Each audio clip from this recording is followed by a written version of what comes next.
The show where there are no penalties, nothing is offside, and everything is fair game. This is The Gloves Are Off.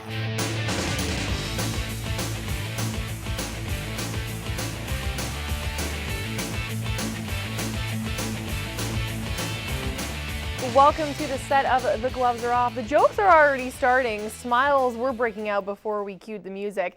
Anyways, we're here back on the set. The gloves are ready to drop. Joining me, as always, my co-host, Brian Curran, coach of the Lloydminster Bobcats. You excited to have this show going again, me back on the show I here? know. It's a week we don't talk to each other. Exactly. Our bonding is gone. We're splitting. It's like homecoming every week on the set of The Gloves Are Off. Pinocchio, please. And also getting to get in on the action today, we have Dean Segbert. Dean, welcome to the set. Thanks for having me today. And tell everybody out there in our viewing audience a little bit of your sports background and what brings you to the set. I was in 04-05, I was an assistant coach for the Sherwood Park Crusaders and worked for the Oil Barons doing color commentary for them in Fort McMurray for 3 or 4 years up there. So. Oil Barons are not so high on Brian Curran's totem pole that's starting this week off. Don't even start. No, I'm not going to start there. Let's start instead in the NFL. We'll talk a little Dallas Cowboys who, my goodness, the Cowboys are in rough. And guess what? Wade Phillips, boom, got the boot from Mr. Jones. Did we see this one coming? Was it on the wall? It's Jerry Jones. What did I say? Yeah. No, it is. I know, Oh, but okay. I'm saying I was like, I thought that's what I you said. did say it. You're not but calling me out already. It's the god of all owners. Yeah. Jerry Jones. I mean, Jerry Jones runs the show. $1 billion newer facility. Yep. Super Bowl this year. Bites. They're not going anywhere. Yep. Quarterback gets. Number one quarterback, Tony, gets knocked out. Yeah, but I think they were in trouble long before the Giants took him out of I'm the game. going with you on this. I'm going to let you quickly. The reason I say it is they hire their offensive coach. First of all, they suck in offense. Yep. Second of all, they're allowing 35 points a game right now. Third of all, they're 1-7. The whole staff should be fired. They will be after the season. Yeah. The issues I see with the Dallas Cowboys is number one, obviously, is Jerry Jones. Who hires an offensive coordinator before he hires a head coach? That makes no sense. So now Garrett's the head coach.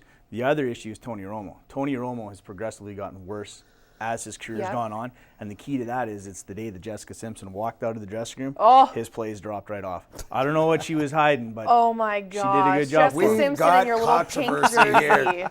All right, well, let's stick with the NFL. Let's talk a little bit of Brett Favre. Only this guy, I'm sorry, we all know I have issues with Brett Favre. Only Brett Favre Yes, we do. would pull out a career best performance when everything else is going on in Minnesota. I want to know, how much longer does Childress have? if he loses to Chicago this coming week, he's done. You think so? I think so. It's one thing to come back 14 points. It wasn't Brett Favre. You don't think Favre? Come on. He looked good. What was but it, he's got a cast 446 behind him. yards? But in that last drive, though, Peterson, if he doesn't break that one for 35, 40 yards, Yeah. they don't win that. They Yeah, don't force but that game. you're absolutely right. Yeah. But come on, 436 yards. Oh. He did some good 446. things. Yeah. Whatever. He did some good things. Yes. Childress on my thing though, he too much. Unfortunately, at the pro level, coaches are hired to be fired, and there's some disgruntled. I'm hearing through the grapevine. There's arguments. You heard it on TV actually on ESPN the other day, but I've heard too that there's arguments with players consistently. Arvid. Yeah, but there's more. There's not just Yeah. one or two. There's a Well, lot and look of what he disgruntled- said post-game, too. I'm not Brett Favre. I don't need a hug. I'm not going to... Give me a break, buddy. You had a chance there to make amends, and I think he blew it. That was his chance to speak up and maybe regain that locker room. No. His firing, it was a moratorium on his firing because they beat a very weak Cardinals Yeah, team. Let's they did. keep that in context. The Cardinals aren't great. If they lose to the Bears, who's a division rival, if they lose to the Bears this week and Favre still has even a mediocre game, Childress would be gone. Okay. We have to move on. Next You up. thought I was going to say something. You were. Your lips were moving. Reverend. Next up, let's talk a little Jesse Lumsden. Bummed out. I said this before we went on camera. I'm sorry. This guy's body is glass to the equivalent of JR's face. He had no... I was stunned that the Stampeders took a chance on the guy. Yeah. I was stunned. And then, you know what? I'm sorry. If you want this Canadian bobsleigh here to be taken serious, I think you should have chosen one over the other.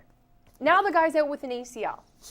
Did you see he how going it to- happened too? Yeah, you made a tackle. You're on Yeah. special teams and you make a tackle. That's your job.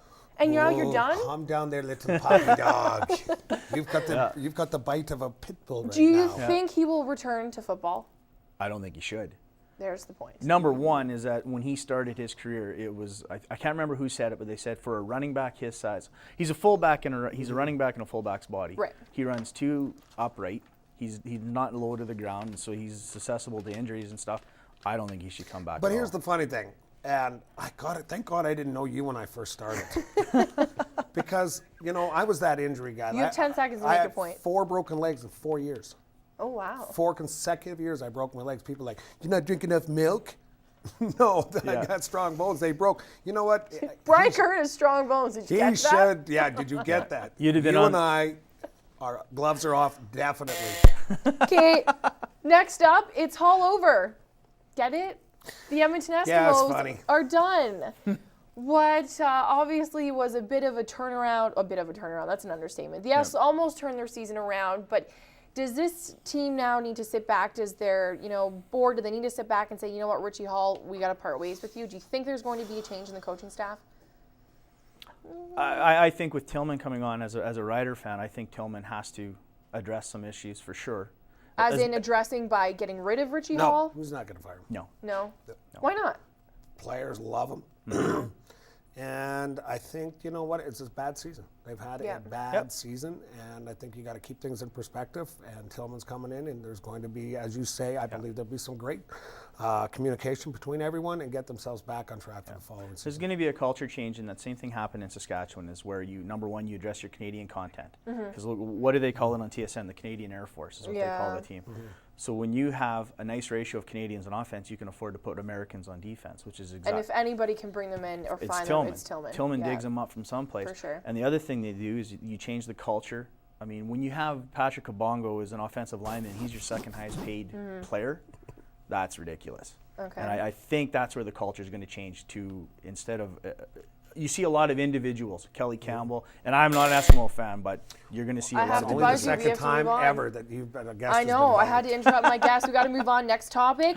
Sid fights back. Sid the Kid. I don't know why this got blown up as big as it did. Yeah. But the question that I want to ask you guys with your hockey backgrounds, is there a problem, or do your star players, I hate to use that term, do they need to reconsider dropping I the wish gloves? we could remember this comic watching him fight. I know. But the guy's got legs like tree trunks. Yeah, I mean, and that's he's why not getting knocked down easy. Yeah. That's why he's such a good player, and I'm not. I like Crosby. I think he's a superstar. Yeah. Did you hear all the conversations about this? Yes, he should stick up. It looks good for his body. You know what? As an ex-player, yourself too. Yeah. When your star player does it once in a while, it definitely gets you excited on the So you bench, think doesn't it's a it? good thing? When he feels it, he's the Okay. captain, he's Yeah. the leader. He's not a fighter. God bless, those hands are paid. Well, see, paid that's for. my next point then. As a star player, do you need to be more cautious and not drop the gloves? And, God forbid you break a wrist and you're out Yeah. 4 to 6. Is that worse than, does the consequence outweigh the benefits? There's a right as a captain. Now it's just happened that Crosby is one of the best players in the league. He's a captain. Look Yep. at a Jerome Iginla. And you won't find a guy. If he was in an Oiler jersey, I'd probably love him more. But Iginla picks the wrong time to fight. Okay. The right time to fight for Iginla was in the playoffs a few years ago when they had their cup run. Him and LeCavier, another guy that you wouldn't think fought, Yeah. settled that game down. I think it was game 6. Settled the game down. 6 were getting up, and that's the good time for a captain to fight. Well, this is a good time for us to take a break because we have to. Dan is yelling at me in my ear. But stay tuned. We're going to return. We've got a whole lot more Dump and Change to go. We're Stay giving tuned. Dan the buzzer. We're giving Dan the buzzer.